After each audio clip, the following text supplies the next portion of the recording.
The Subtle Art of Not Giving a Fuck by Mark Manson.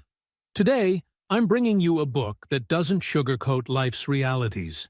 It's raw, honest, and refreshingly different from your typical self-help book. In a world where we are constantly told to chase happiness, always be positive, and strive for success, this book tells us the opposite. Stop caring about everything, not in the sense of indifference, but in the sense of focusing on what truly matters and letting go of the rest.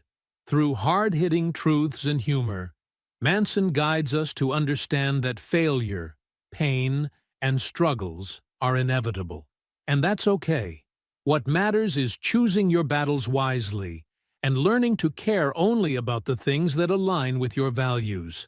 So if you're tired of trying to meet unrealistic expectations or constantly chasing things that don't bring real happiness, this book will show you a new way of thinking. Let's dive into the book and uncover the lessons that will help you live a more meaningful life by caring less about the noise and more about what really counts. Chapter 1. Don't Try. Charles Bukowski was an alcoholic, a big-time gambler, and a man who seemed to have lost at life, a person whose advice few would ever seek. That's why we begin with his story. Bukowski always wanted to be a writer, but his work was constantly rejected by newspapers and magazines, labeled as low quality and unworthy. Depressed by this, he turned to alcohol and eventually became a heavy drinker. After wasting nearly 30 years of his life on booze and gambling, an unexpected opportunity came his way. A small publishing house took an interest in his work. Bukowski grabbed this rare chance and signed the contract immediately. He went on to write his first book, and from then on, there was no looking back. Over the years, he wrote 6 more books, many poems, and sold over 2 million copies of his works. This was a massive success for him. But despite his achievements, Bukowski's gravestone read, "Don't try." Bukowski's success wasn't about perseverance after failure. What stood out was that he accepted himself, even at his worst. Success didn't change him. He didn't suddenly become a better or more refined person. His goodness had nothing to do with his achievements. We all face moments in life when things go from bad to worse. For example, you may have trouble controlling your anger. The more you try to suppress it, the angrier you become. How ironic is that? You get angry about being angry. You try to find ways to control it, but fail, and soon you start hating yourself for this uncontrollable rage. When you're sad about being lonely, your mind is filled with sad thoughts, and you end up overthinking, which makes you feel even worse. This, my friend, is what we call the feedback loop from hell. Think back to your grandparents' time. Back then, when someone saw someone better off, they might have felt sad for a moment, but quickly got back to their work, accepting that that's just life. But now, even a 5-second dip in mood can make you feel like everyone else's life is better than yours. You start feeling ashamed, like you've lost everything, and this shame creates an endless loop.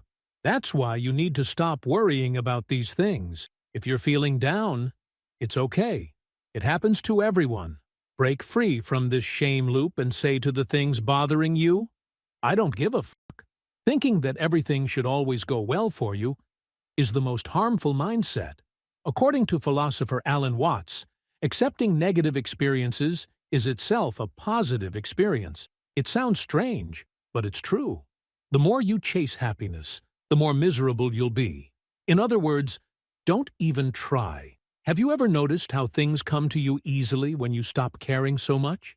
Instead of chasing them desperately, like when you go to the gym, you endure a lot of pain during your workout, but that pain rewards you with strong muscles. In exchange for a little pain, you get a fit, beautiful body and improved health. Similarly, when you fail at something, that failure fuels you to try again with more energy. The more you try to avoid pain, the more painful it becomes. Instead of trying to block pain or failure, just stop caring about them. Then you'll see that nothing can stop you. But not caring doesn't mean sitting still and doing nothing or becoming completely numb to life like a stone. Only the dead feel nothing. We're not asking you to be that way. What we mean is that not caring means staying calm no matter the situation. Even if your way of thinking is different from others, be different. Be yourself.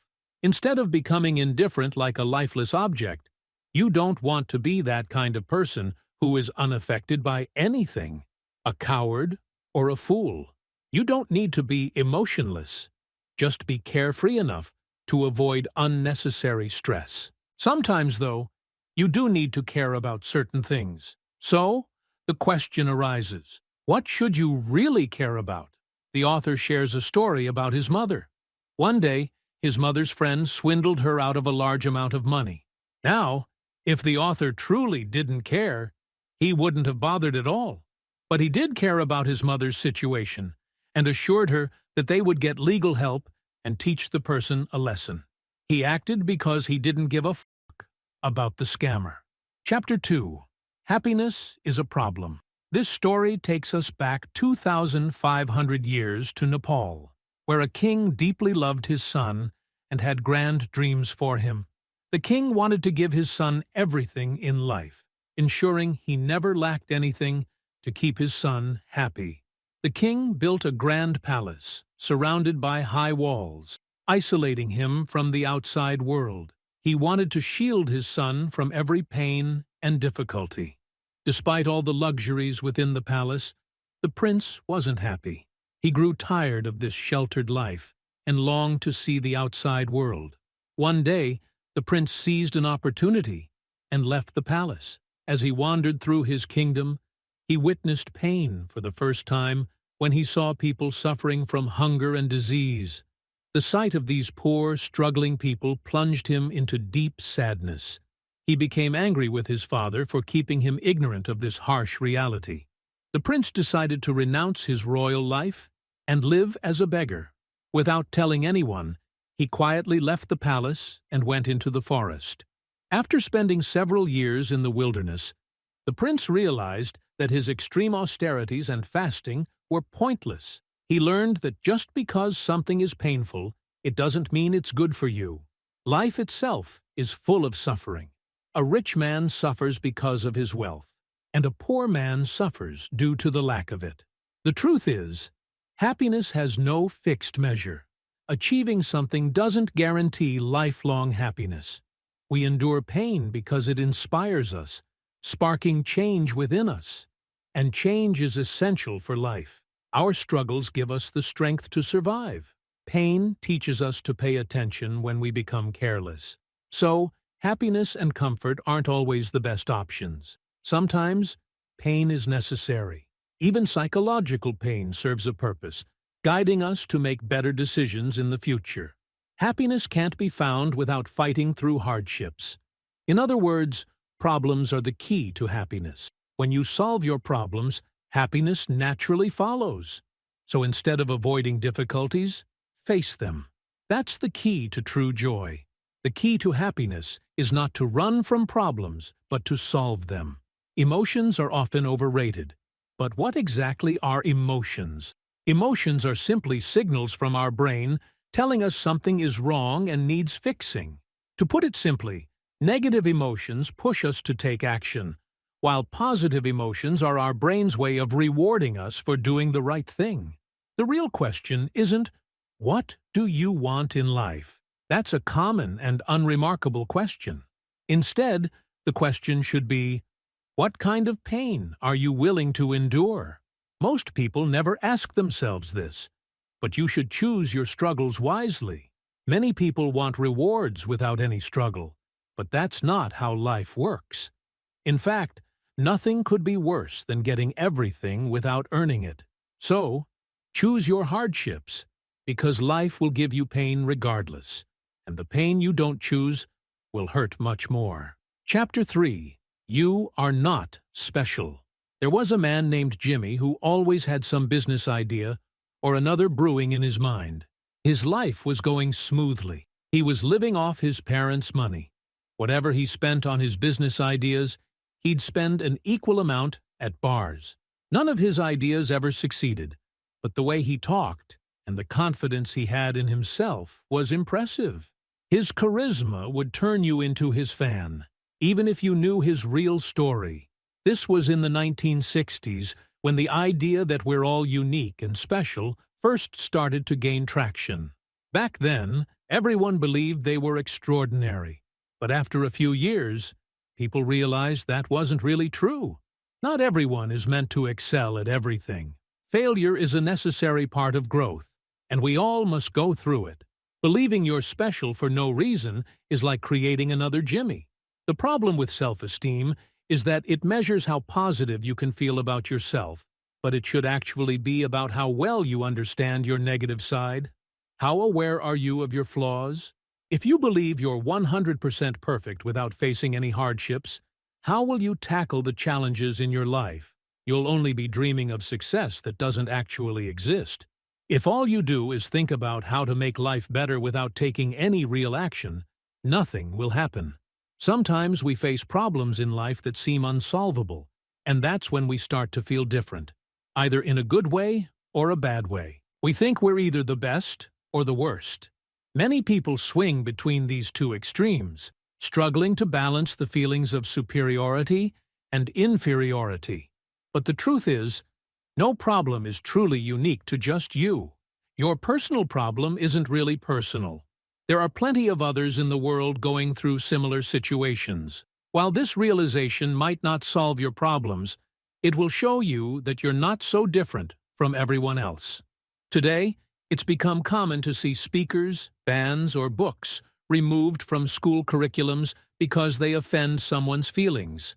This is a form of selfishness, a self-entitlement issue. Not everyone is born to do something extraordinary. The phrase we often hear from influencers, "We all have something special within us," isn't entirely accurate. Think about it. If we're all unique, then that makes us all the same, right? So, where's the uniqueness in that? It's better to accept ourselves as we are. There's no shame in being ordinary. This doesn't mean we can't succeed because we're average. In fact, people become great precisely because they feel the need to improve themselves. They became great because they recognized they weren't great yet. It's this mindset that allowed them to achieve greatness. Think about that for a moment. Chapter 4. The Value of Suffering. In 1944, Japan suffered heavy losses in the war. 2 months after these losses, a Japanese officer named Onoda stayed behind on an island captured by the Americans. He kept fighting unaware that Japan had already surrendered. For years, Onoda survived on the island, shooting at local farmers, believing he was still at war. The Japanese government spent 30 years trying to find him, but he evaded capture the entire time. Then, one day, a cheerful man named Suzuki decided to go find him, and within just 4 days, he succeeded. When people later asked Onoda why he stayed on that island for 30 years, he said he had been ordered never to surrender. So he never did. It's astonishing to think about how someone could waste such a huge part of their life on something so pointless, like Lieutenant Onoda, who spent 30 years eating bugs and sleeping in filth, fighting a war that didn't even exist. Understanding yourself is much like peeling an onion. It has many layers, and as each layer comes off, tears fall from your eyes. The first layer is understanding your emotions. The second layer is figuring out the cause of those emotions. Once you understand them, it becomes easier to control them. And once you know your emotions, you can choose them consciously. You can set your goals based on these feelings, but if you choose the wrong goals, none of those feelings or emotions will matter, because we only value things that have emotional significance to us. There are some values that trouble many people, yet they offer no real solution. These values are happiness. Many people see happiness as the ultimate value. However, we don't do everything solely for happiness, and life is never perfect. Although people try, you will inevitably experience sorrow. If you constantly try to avoid suffering, you'll end up feeling even worse. Suffering is part of life, and the key is to find a way to learn from it. Material success should never be measured by how much wealth you have, how beautiful your spouse is, or similar things. Instead, it should be based on your honesty, hard work, and love for others. Showing off your wealth doesn't make you superior. It just makes you look foolish. Always being right. Remember, we are humans, not robots, programmed to be perfect in every task. Our minds aren't built for perfection. We make mistakes. What's important is learning from those mistakes instead of repeating them. No one is always right. Keeping track of how often you were right is pointless. It won't teach you anything new. Staying positive. While positive thinking has its benefits, expecting life to always be positive and perfect can lead to problems. In reality, life has many ups and downs, and you must accept this truth. If you don't, you'll end up stuck in a negative feedback loop. Trying too hard to block out negative emotions will only invite more negativity. When a negative thought arises, don't suppress it. Instead, think about how you'll deal with it if it actually happens. Chapter 5. You Always Choose. American philosopher William James was deeply troubled by life. He faced numerous problems, including eye issues, hearing loss, and several other life-threatening illnesses. These ailments kept him confined at home for most of his life. He had a passion for painting, so he spent his days creating art. However, no one believed he was capable of producing good paintings. His father went to great lengths to get him into medical school, but James abandoned everything and embarked on an anthropological expedition to the Amazon rainforest. Strangely enough, his health improved during the expedition, but then he contracted smallpox and barely survived. James was forced to abandon his expedition, while his colleagues continued. He was left stranded in South America. Somehow, he made his way back to New England, where his father, already disappointed in him, was waiting. After enduring a lifetime of hardships, one night James made a decision. From now on, he would take full responsibility for his life and do everything he could to change it. He even resolved that if he failed, he would take his own life. In the end, William James became the father of American psychology. His story teaches us that we must take responsibility for our actions and choices, rather than relying on others. Now, imagine your life partner, whom you love dearly, tells you that you must lose 30 kilos in a week, or they will leave you. Just hearing such a demand would leave you feeling overwhelmed. Let's say you start going to the gym, eating healthy, and actually manage to lose the 30 kilos. How would you feel? Pretty amazing, right? But why do your feelings toward your partner change? Because you didn't choose to do it for yourself. You did it because you were told to. However, when you choose to do something on your own, you give it your all, no matter how tough it gets, and after overcoming the challenges, you feel a great sense of satisfaction. That's why it's important to choose your own struggles, because life will always throw problems your way, and you never know when or how they'll appear. Obsessive-compulsive disorder, OCD, is a neurological and genetic disorder that has no definitive cure, although it can be managed to some extent. So, how do people suffering from this disorder manage it? The answer lies in changing their mindset. For example, people who are constantly afraid of germs and wash their hands repeatedly must learn that no matter what they do, germs will always be around them. They can't eliminate them completely. Others who compulsively tap in the same spot, out of fear that their family will die if they don't need to understand that death is inevitable. Everyone who is born will eventually die, and there's nothing they can do to stop it. Instead of getting caught up in obsessive thoughts, they can focus on more meaningful aspects of life. When such thoughts arise, don't suppress them. Let them come, but try to redirect your thinking. People who learn to live with these thoughts, instead of losing hope, can improve their lives significantly. Chapter 6. You're wrong about everything, and so am I incomplete. Memories are a real problem. You believe something wholeheartedly, only to discover that it was false. A distorted memory embedded in your mind.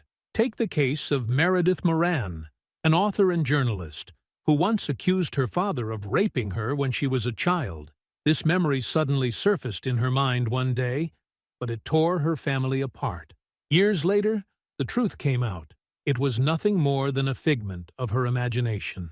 It wasn't too long ago that scientists believed fire was made of a substance called fistin, and some women thought that rubbing dog urine on their faces would keep them forever young.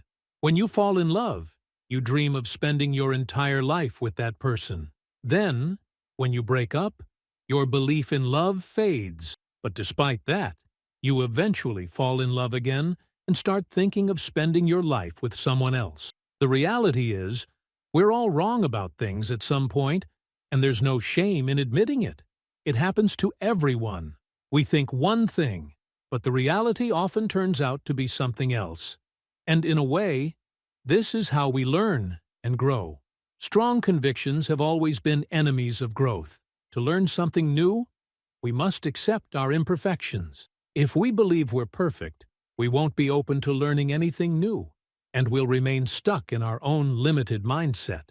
For example, science never deals in absolutes. There's always room for possibilities. Even when something is believed to be certain, there's always room for debate. When you experience something for the first time, you can't always be sure whether it's a positive or negative experience. What you think is the worst moment of your life could actually turn out to be the most positive experience for you in the long run. Sure, it might have felt terrible at the time, but your emotions change over time, and you can't rely on them completely. Certainty and perfection take the fun out of life. What you believe to be the right course of action may not actually be right at all. Certainty is a dangerous thing. Think about a situation where one of your coworkers gets a promotion when you were certain it would be yours. In such a case, your strong belief misled you and made you feel bad. That same belief may have also been the source of your insecurity. Chapter 7. Failure is the way forward. The author of this book considers himself quite lucky. Do you know why? When he graduated, the Great Recession was in full swing. His roommate disappeared, leaving him with 3 months' worth of unpaid rent. Dealing with all this was challenging for him, but he managed to keep himself from drowning in debt. He feels fortunate because, despite these failures, he learned how the world works. He had already hit rock bottom, and once you're there, there's nowhere to go but up. From that point, anything that happened to him was an improvement. There's a famous story about the great painter Picasso. One day, an elderly Picasso was sitting at a cafe, sipping his coffee and doodling on a napkin. After finishing his little sketch, he was about to throw it away when a woman sitting nearby asked if she could buy it. Picasso agreed and asked for $20,000. The woman was shocked at such a high price for a small napkin sketch. She refused, saying it only took him 2 minutes to draw. To this, Picasso replied that it had taken him 60 years to learn how to draw like that, not just 2 minutes. The point is, Picasso must have failed countless times before reaching that level of mastery. He kept trying, never giving up, because success doesn't come overnight. Children don't stop trying to walk, no matter how many times they fall. Why? Because they don't yet understand the concept of failure. Many of us fear failure, but the truth is, without stumbling or failing, you cannot succeed. Choose your goals in a way that you have control over them. Don't base them on things like earning money or making others happy. If you don't have control over your goals, they will end up controlling you. Life is another name for pain. It teaches you how to become better, no matter how frightening it may seem. Let pain enter your life, for it will make you stronger. If you want to achieve something but aren't fully motivated to go after it, start by imagining that you're going to fail. Accept that feeling of failure first. As for motivation, it's nothing but an illusion, a loop with no real end. To truly get motivated, you must act first. Only then will you feel genuinely motivated to achieve something. This is what the author calls the do-something principle. Chapter 8. The importance of saying no. We all love the story of Romeo and Juliet, but what if we told you that it's not as great a love story as people make it out to be? Did you know that Romeo and Juliet's families despised each other? Yet the two fell in love anyway? They decided to get married, and when their families found out, they did everything they could to stop the wedding. So, Juliet took a potion that made her sleep for 2 days. Romeo didn't know this. He thought she had committed suicide, so he took poison and died. 2 days later, when Juliet woke up and learned of Romeo's death, she took her own life as well. What a tragic and pointless story, right? There's nothing ideal about it. These two people needlessly ruined their lives. Some scholars believe that Shakespeare wrote this story to show that falling in love isn't always a smart decision. The truth is, when two people use love as an escape from life's problems, their relationship isn't built on real strength. Such people are merely using each other to avoid their issues, nothing more. On the other hand, those whose love is genuine understand their struggles and work together to find solutions. They don't run from their problems. They face them head-on. Every relationship must be maintained within boundaries. Learn to accept your struggles because they are your responsibility, and only you can solve them. Did you know that learning to say no is incredibly beneficial? It's not necessary to say yes to everything. Sometimes saying no is the right thing to do. You have the right to choose who you like and who you don't. It's up to you to decide whom you want as a friend. You must learn to reject people who say yes to everything. Often, they fail to form solid opinions.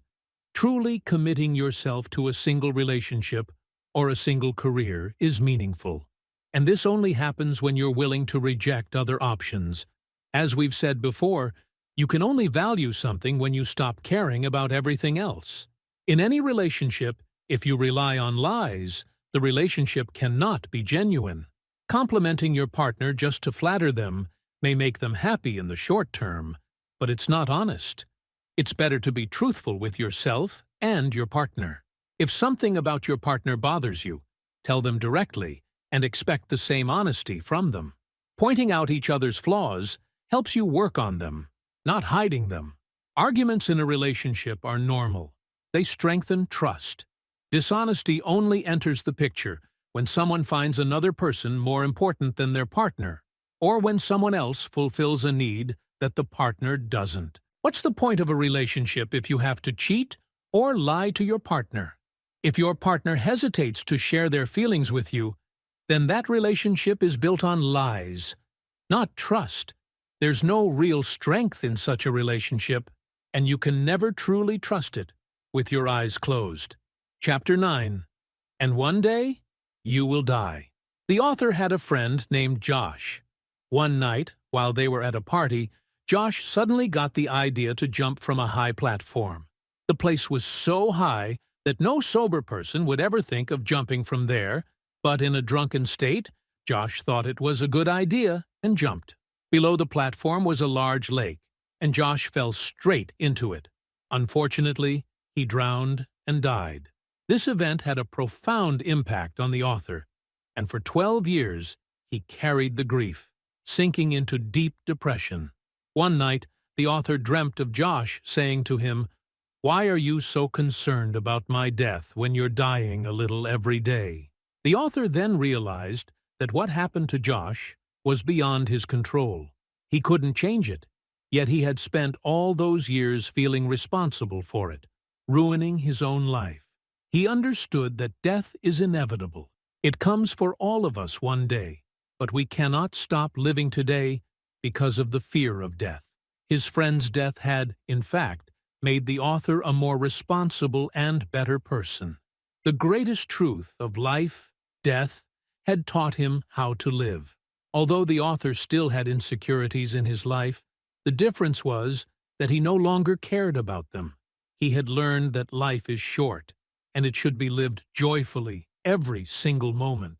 We all fear death, but we forget that death is unavoidable. If there were no death, what meaning would life hold? Embracing the reality of death and living fully in every moment is what true vitality is all about. But the most important question is, how do we live before we die? How will the world remember us after we're gone? There's a theory called the butterfly effect, which suggests that the flapping of a butterfly's wings in Africa could cause a hurricane in Florida. One small action from you could make a big impact in the world, but it's up to you to decide what that action will be. Most people ignore this question because they either find it too difficult to answer or they simply don't know what they want to do with their lives. Ignoring this question means living without direction, merely going through the motions of life. Believe that you are great, even if you don't have immense wealth or aren't yet successful. Just by believing in your greatness, you will strive to become better. And whatever you do, you'll do it with perfection. You will become what you choose to be. And one day, like everyone else, you will die. You can't escape this truth, but remember, death only comes to those who have lived. Be grateful that you got the chance to live. Life is short, and we can't control everything. But what we can control is how we choose to face it. Whether we embrace the challenges or run from them, we all will face the same inevitable end, death. But until then, let's choose to live fully, embrace our struggles, and stop giving a damn about the things that don't matter. Conclusion. At the heart of the subtle art of not giving a fuck is the idea that we cannot and should not care about everything. Life is limited, and so are our energy and resources. Mark Manson challenges us to stop obsessing over superficial values like constant positivity, material success, and validation from others. Instead, he encourages us to embrace life's struggles, accept our limitations, and focus on what truly matters, what aligns with our personal values. Failure, pain, and even death are inevitable parts of life, but it's through these struggles that we grow, learn, and find meaning. When we stop worrying about things we cannot control and start focusing on the things that truly make a difference, we free ourselves from unnecessary stress and live more authentic, fulfilling lives. Ultimately, this book isn't about being indifferent to everything. It's about choosing where to invest your energy wisely. When we understand that not everything deserves our attention, we can live a life of purpose and peace.